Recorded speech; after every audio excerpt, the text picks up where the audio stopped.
This is that the ICD-9 is obsolete.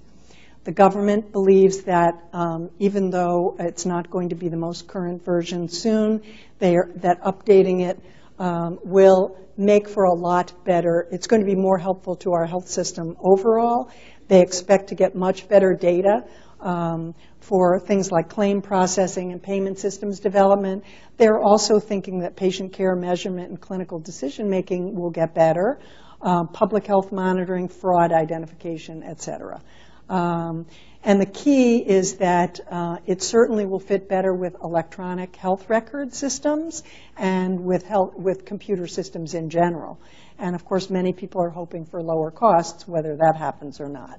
The practical benefits for you, the practical benefits, by the way, overall for ICD-10 are not great in our particular area, mental and behavioral health. For us, we're going to see a huge leap in ICD-11 because so much work is being done on that. But practically speaking, there will be more codes, a wider range of scope and content, revised, outdated ways of describing things, much more flexibility, and a better fit for the health systems. On this slide, you see the difference, side-by-side comparison of what we're using now, ICD-9 CM, and the new ICD-10 CM to come next year.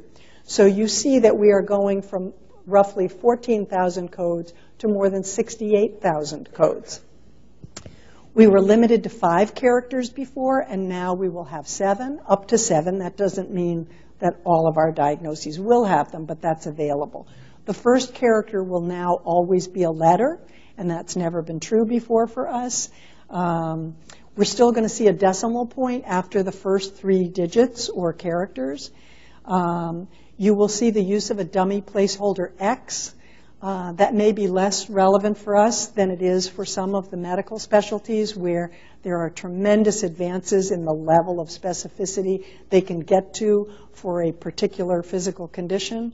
And the letters are not case sensitive, so it doesn't matter what billing program you're using, whether you use a capital or small letter. Although that can seem overwhelming, if you get rid of the rest of the chapters and only take Chapter 5, Mental and Behavioral Disorders, and that's my primary focus today, in a 6-week course, I would be talking to you about some of the other chapters that may have relevance for us going forward. I will only have time to mention some of those today. The primary focus is on mental and behavioral disorders. So in that chapter, our Chapter 5, it's Chapter 5, we're going to go from the roughly 30 categories we have now to approximately 100. But we're going to be very familiar, we already are, with the hierarchical decimal coding structure, and you do not need to memorize the codes. You can go to the link that's on this slide, icddata.com. You plug in the code that you're using now for a patient. You hit the button Convert. And it pops up what the new ICD-10 code is. You can also do the reverse. So you can say, well, this is a funny description. I'm not familiar with this if you're looking at a new code you haven't seen before. And so you could go to that website and plug that in, and it's free. You don't have to join. And it will convert it back to the system that we're currently using. The American Psychological Association is developing an app, and I'm sure it will be for sale for anyone who, whatever your discipline is, that actually gives you more guidance about diagnosis and some of the typical questions. They're beta testing it right now. Here are the changes that you need to know. I'm getting more and more specific as I go, and by the time we get to the break, I will be within 5 minutes of the break. And we will have questions about that after the break if we don't have time before. Every single code in Chapter 5, which is mental and behavioral disorders, begins with the letter F, all of them. So whatever diagnosis you're giving, unless you're a rehabilitation psychologist or health psychologist and you are working in a health setting, in which case you are already using the ICD, and so you will use the codes that are appropriate for that disease entity that you're billing under. But for most of us, Chapter 5, every diagnosis that you make will begin with the letter F. That's totally different than anything you've seen. Most of our diagnoses will have 4 to 5 characters. Where you will see the greatest number of changes is in the expanded substance use disorder section. So if you specialize in substance use and abuse, then you are going to have to spend more time than some of the other folks in the room at it. All codes that have the first 3 letter and number characters belong to the same category. I've put an example on this slide. So the first 3 characters for the alcohol-related disorders are F10.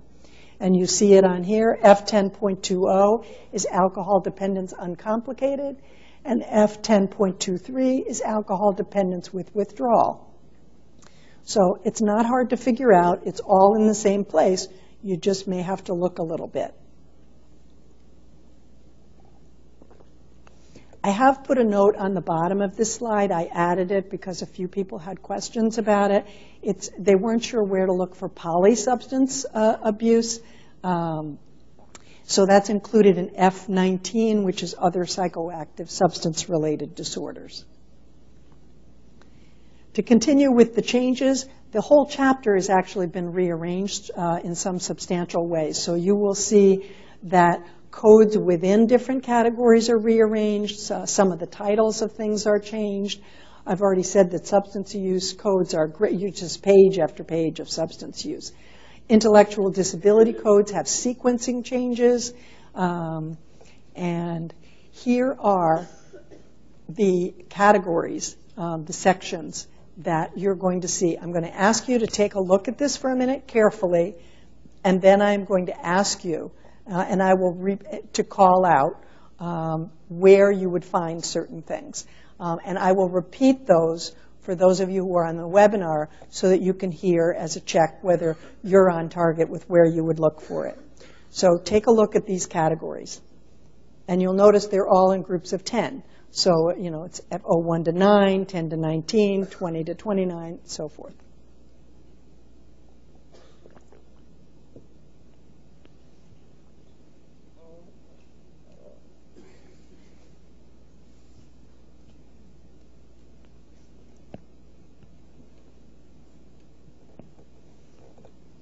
Okay, let's start with one that I don't think will be too hard to find. Where would you find major depression? Right, F30 to 39 is correct. Where would you find ADHD? Yes, F90 to 98. Some of you are really onto this quickly. What if you're looking for a phobia? F40 to 48, that's correct. Borderline personality disorder? F60 to 69. How about dementia?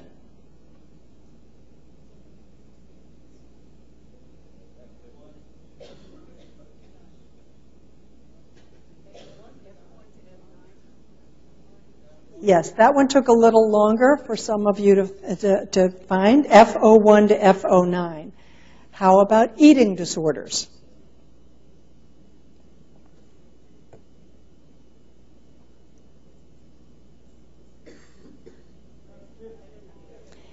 F50 to 59, yes.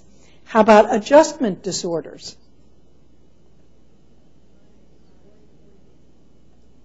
F40 to 48. See, we can be done for the day. You've got it.